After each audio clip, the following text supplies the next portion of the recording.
பிரியாணி செய்ய தேவையான பொருட்கள் இஞ்சி, பூண்டு, கொத்தமல்லி, வெங்காயம், தக்காளி இதெல்லாம் எடுத்துக்கணும். நெக்ஸ்ட்டு பார்த்திங்கன்னா கறி எனக்கு தேவையான அளவு 2 கிலோ நான் இப்போ ரெடியாக வச்சுருக்கேன். இது நல்லா வாஷ் பண்ணிவிட்டு அதில் அப்படியே கரம் மசாலா ஆட் பண்ணிடலாம். 2 ஸ்பூனு.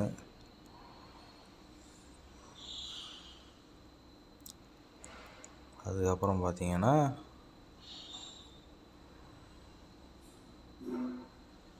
மிளகாத்தூள் 2 ஸ்பூனு.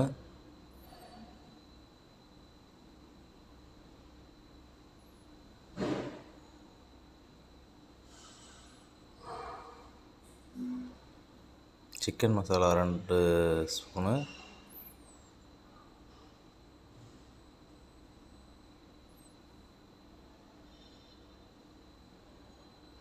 கொஞ்சம் தேவையான உப்பு போட்டுக்க வேண்டியதுதான். போட்டுட்டு கொஞ்சம் மஞ்சள் தூள் 1.5 ஸ்பூனு போட்டு நல்லா கலக்க வேண்டியதுதான். கலக்கிட்டு நல்லா ஸ்ப்ரெட் ஆகிற மாதிரி கலக்குங்க. கலக்கிட்டு கொஞ்ச நேரம் ஊற வைக்கலாம். பாருங்கள், ஃபுல்லாகவே அப்படி கிறிஸ்பியாக இருக்குது. ஊற விட்டாச்சு. அடுத்து அடுப்புக்கு போகலாம் வாங்க. கடாயில் ஃபஸ்ட்டு எண்ணெயை ஊற்றலாம். தேவையான அளவு ஊற்றிக்க வேண்டியது எண்ணெயை. பார்த்திங்கன்னா ஃபஸ்ட்டு பிரிஞ்சி இலை, 4 பட்டை, 4 பிரிஞ்சி இலை,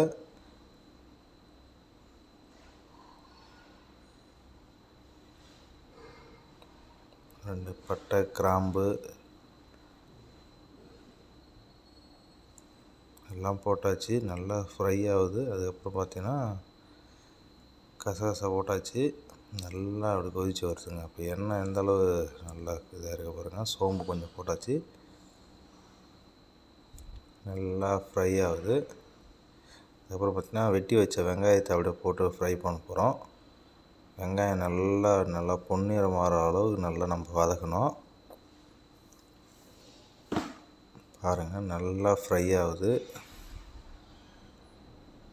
எப்பயுமே டேஸ்ட்டுக்கு நம்ம பிரியாணி செய்கிறோம்னாக்கா அதை வந்து அடுப்பில் செஞ்சால் வேறு லெவலில் இருக்குங்க. இந்த கேஸில் செய்கிறதுனா அந்த அளவு டேஸ்ட் இருக்காது. அடுப்பு பிரியாணினா வேறு லெவலில் தான். தேவையான அளவு பச்சை மிளகா, நான் 4 பச்சை மிளகா போட்டிருக்கேன்.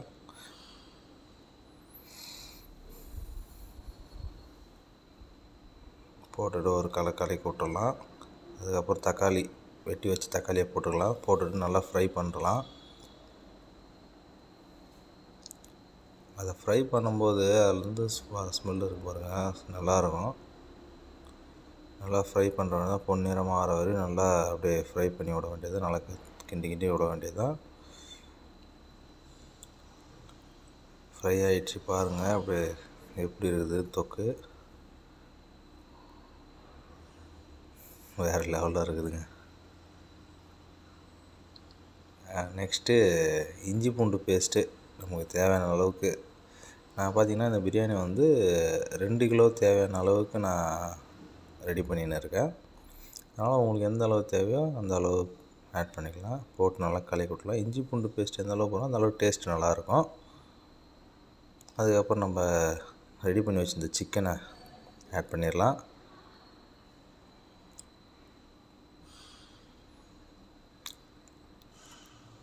பாருங்கள், சிக்கனை போட அப்படியே அதுலேருந்து வர வாசனை நல்லாயிருக்கும். சாப்பிட்டு பார்த்தா இன்னும் சூப்பராக இருக்கும். நல்லா கிளறி விட்டுக்க வேண்டியது. நல்லா ஃப்ரை ஆகிற அளவுக்கு.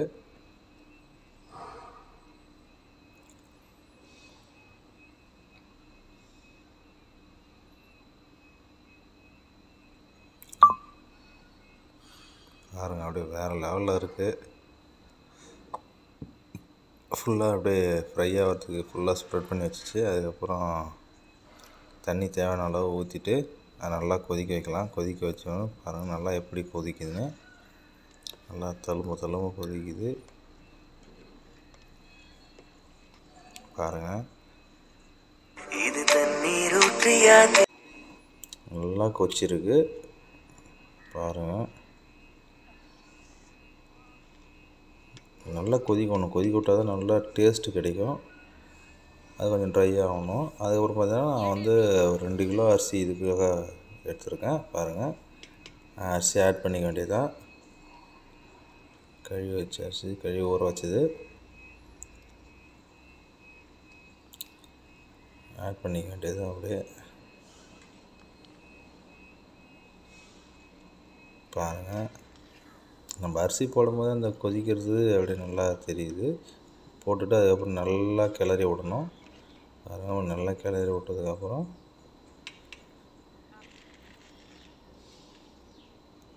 பாருங்கள், அந்த அரிசியிலேருந்து ஒரு உப்பு நமக்கு தேவையான அளவு போட்டுக்க வேண்டியது தான். நிறைய பேர் அதிகமாக சாப்பிடுவாங்க, நிறைய பேர் கம்மியாக சாப்பிடுவாங்க. அதுக்காக நமக்கு தேவைக்கேற்ப மாதிரி நம்ம உப்பை வந்து ஆட் பண்ணிக்கணும். போட்டுட்டு ஒரு ஒன்ஸு மறுபடியும் ஒரு கலக்க வேண்டியது தான். டீப் ஃப்ரைக்கு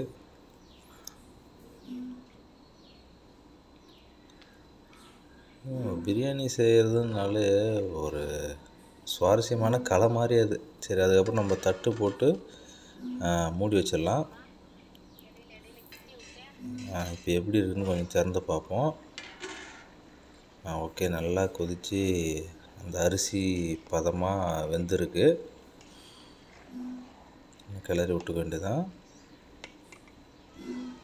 கிளறி விட்டுட்டு இப்போ பார்த்தோன்னா தம் கட்டுறதுக்கு பதமான நேரத்துக்கு வந்துடுச்சு. இது கலருக்கோசம் கொஞ்சோண்டு நம்ம கேசரி பவுடர் ஆட் பண்ணுறோம். தம் கட்டுறதுக்கு கரெக்டான ஸ்டேஜ் இது. தம் கட்டுறதுக்கு என்ன பண்ணோன்னா, அது மேலே வந்து 2-3 வாழை இலை இருக்குல்ல, வாழை இலையை வச்சு தம் கட்டினா நல்லாயிருக்கும். அதுக்கப்புறம் ஃபஸ்ட்டு வந்து புதினா கொஞ்சம் ஆட் பண்ணிக்கலாம் மேலே. வாசனைக்காக புதினா போடுறது தான் பெஸ்ட்டு. புதினாவுக்கு மிஞ்சி வந்து இது இல்லை வாசனைக்கு. புதினா போட்டால் பிரியாணிக்கு நல்லாயிருக்கும். போட்டு ஒரு கிளறி விட்டுறலாம். அந்த ரைஸை பார்க்கும்போது இப்போயே நாக்கில் எச்சி ஊறுது, எப்போ சாப்பிட்லான்னு. கிண்ட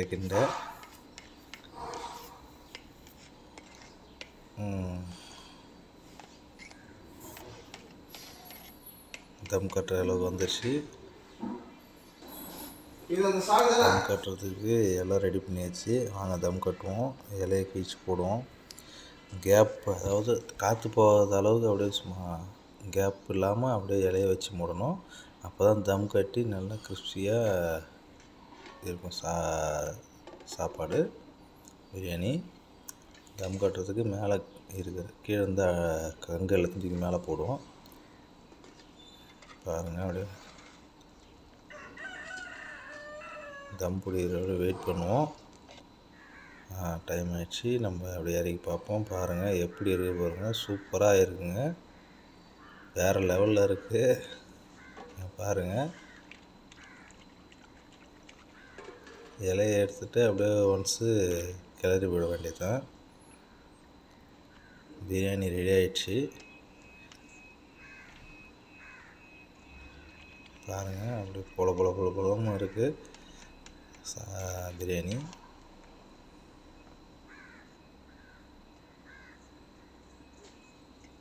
அப்புறம் அப்படி அந்த கறினா வேறு லெவலில் வந்துருக்குங்க. அப்படி எடுத்து வாயில் வச்சு அப்படி பன்னீர் மாதிரி கரையுங்க. அது அந்த அளவுக்கு நல்லா சாஃப்டாக வெந்திருக்கு.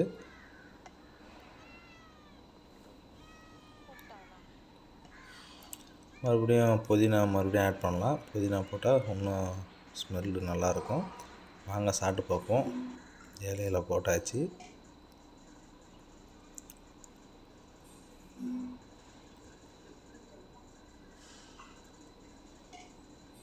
வேறு லெவலில் இருக்குது. எங்கள் ஒய்ஃப் செஞ்சாலே உண்மையாலுமே வந்து பிரியாணி நல்லா டேஸ்ட் இருக்கும். வாங்க சாப்பிட்டு பார்ப்போம். வேறு லெவலில் இருக்குது.